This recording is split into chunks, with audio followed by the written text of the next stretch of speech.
Supply and demand, and the magic of the market mechanism, or the invisible hand, as economist Adam Smith called it. Here we've got a typical supply and demand diagram.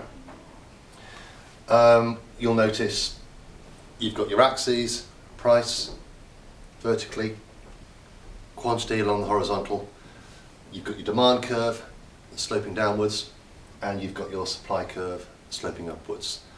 I've spoken before about how we draw them as straight lines to make life easier, but there are mathematical reasons why they're called curves, but it's a bit too dull to get into now. So, supply and demand. You've got suppliers supplying products and consumers demanding products. And there's a point at which they meet, and we'll come to that in a minute. But if you imagine a situation where the price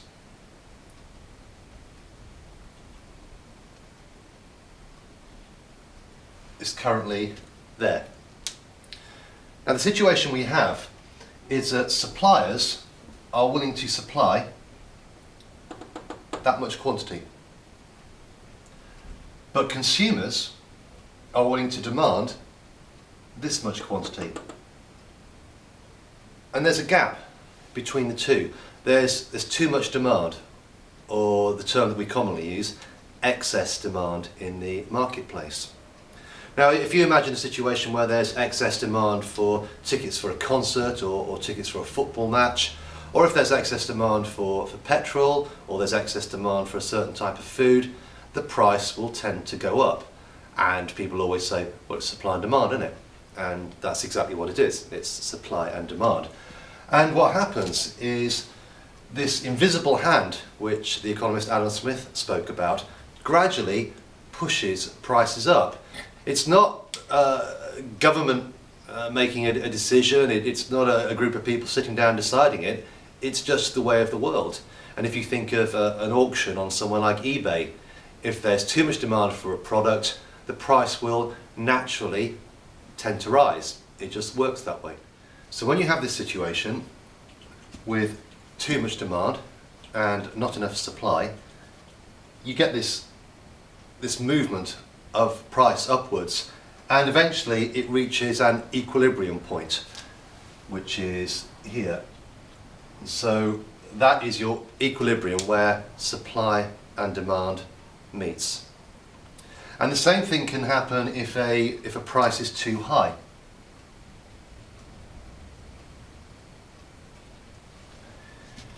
Here we have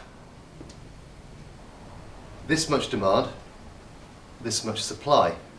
We have excess supply in the marketplace. Too much has been supplied, whether it's too many strawberries, too many apples, a particularly good harvest. And at this price, not enough people are willing to demand them. And so the price has to fall to reach an equilibrium. Now, an example you may have witnessed a lot would be, for example, the sales, say after Christmas.